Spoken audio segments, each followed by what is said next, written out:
O wala nang intro-intro to mga idol ha.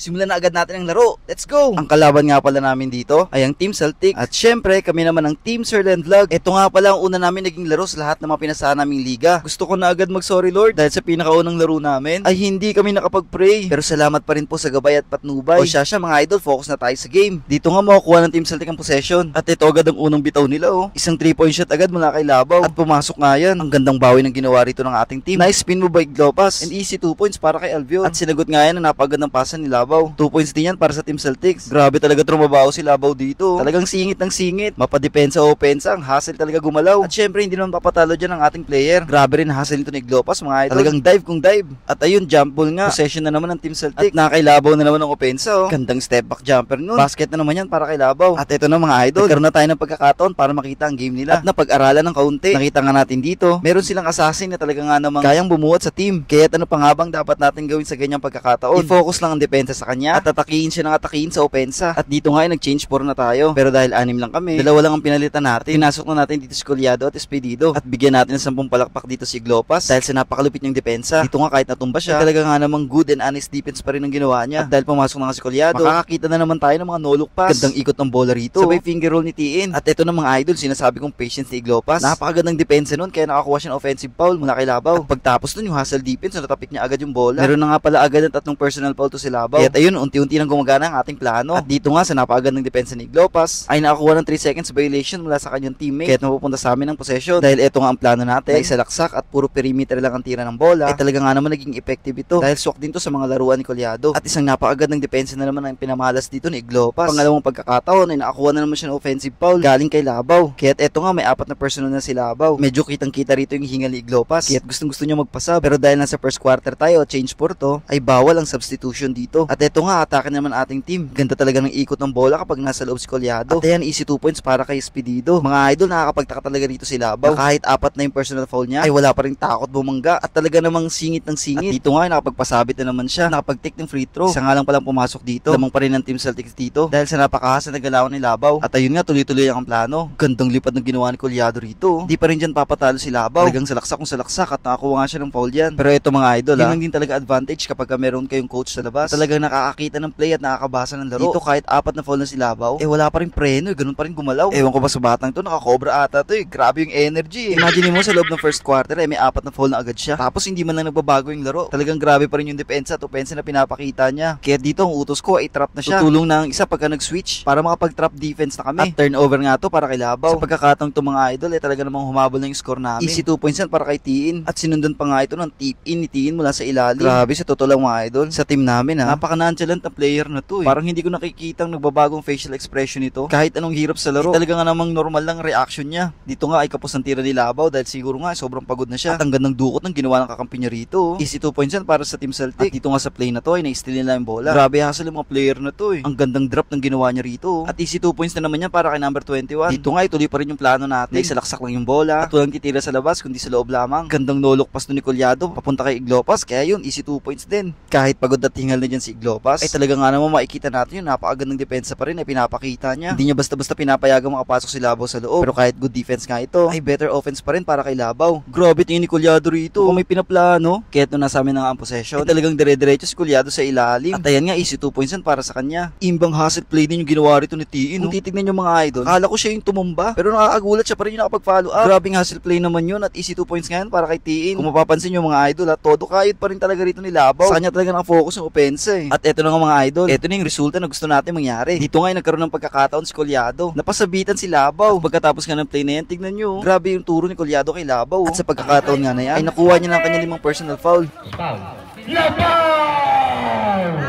At ayun nga, hindi pa natatapos ng first quarter. Ay na-fouled out nga siya. At dito nga, tuloy-tuloy yung hustle play na pinapakita ng ating mga players. At easy 2 points nga yan para kay Espedido. Pero ito mga idol, nagulat ako. Akala ko si Labaw lang yung ganung laro. Meron pa rin pala silang secret weapon na talaga nga namang wala ring takot pasukin ng aming depensa. At second quarter na nga pala ng game na to. At ibinalik na natin si Albior at Labuka sa game para mapagpahinga si Glopas at Tiin. Grabe ginawa ni Labuka rito. Gandang Euro step naman nun. At easy 2 points nga yan para kay Labuka. Dito nga, patuloy na natin dinomina yung laro. Isalaksak pa rin ang bola at sa ilalim ng titira. Sa totoo lang, ito yung isa sa kinabiliban ko ko kay Collado eh. Yung ang husay niya mag-show ng foul. Yung tipong kahit onting dikit lang talaga sa kanya. Akala mo sobra siyang tinamaan. Kaya ayun, nakapagpasabit nga siya. Yun nga lang, sa dami ng pagkakataon ng free throw niya, ni isa talaga ay wala siya na ipasok. Buti na lang nice hustle play para kay Labuka, easy 2 points yan. At ito na nga yung sinasabi kong secret weapon ng Celtic oh. Gandang lipad naman nun. At syempre hindi pa patalo ang ating team dyan, lalong lalo to si Collado. Dahil napakalawak din ng court vision nito. Napakahusay talagang pumasa. Kaya easy 2 points yan para kay Albior. Dito nga ay talagang kinayod ng ating mga player ang game. Mapadepensa o opensa. Talagang nga naman makikita na natin kahit paano ang chemistry nila sa isa't isa. Sa alley-oop play na naman yun. At sumablay nga dyan si Albior. Buti na lang andun si Speedido at napalo up niya yun. Kaya balik tayo sa play natin. Isipin nila na si Labaw pa rin yung kalaban nila. Kaya ganda ng trap defense dun. Pero yun nga, nakuha pa rin ito ng kakampi nila. At easy floater para kay number 3. Basket yan. Dito nga ay makikita natin yung magandang play ng ating team. Na mostly sa ginagawa nila ay talagang puro pasa at ikot ng bola. Gandang no-look pass na naman dito na gagawin ni Collado. Pero kahit ang ganda nun, ay nasundutan pa rin ni number 27 dahil napaka-hustle niya gumalaw. At na-convert niya yung steal na yun sa 2 points. At tuloy-tuloy na nga pala rito ang pagpapakitang gilas ni Collado. Gandang spin move nun na iwanan yung kalaban. At swabing wakaling layup. Grabe naman yun, Collado. Pati yung boses ko nakakatakot na eh, no?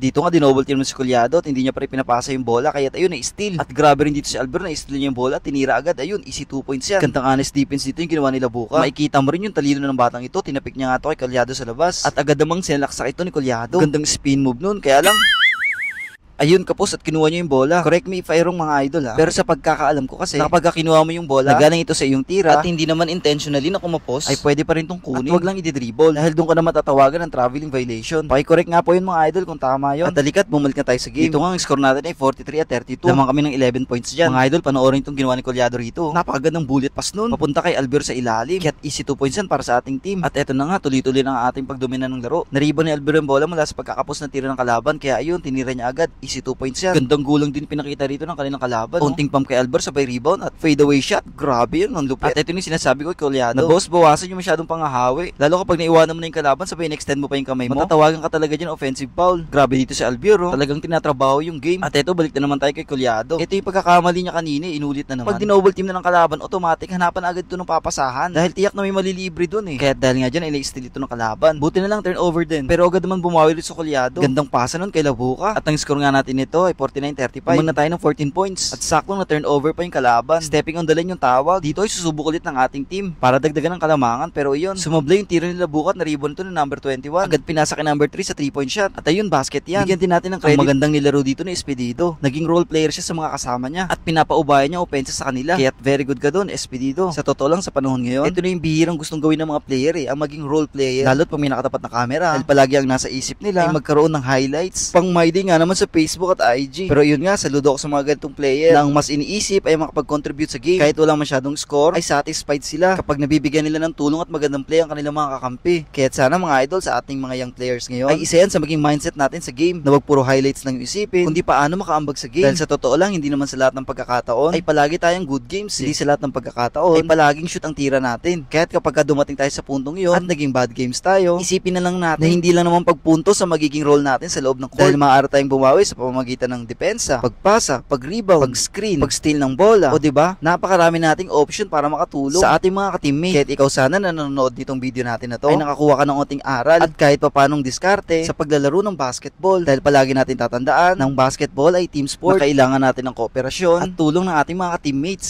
At matapos nga ang game na to, ay nakuha natin ang ating unang panalo. Congrats at good luck na rin sa Team Celtic sa kanilang mga susunod na game. Wala na po, italit na po, game na po, panalo ang Charlotte Vlog TV. Good luck po. MVP natin. Laga mo naman kasi, mamadali ka. Ha? Mamadali ka. Hindi naman ako na. Mamadali ka. Nice. Picture mo na, picture. Bior, ikaw, Bior! Omek, sino? Gagi, Cubs siya. Cubs lang. Dito. Dito. Siya nga pala ay nasundan din agad doon ang second game dahil walang dumating na kalaban ng Leyva 2. Nilabanan sila ng ating team. Abangan nyo mga idol sa ating susunod na vlog. Let's go! Basketball highlights.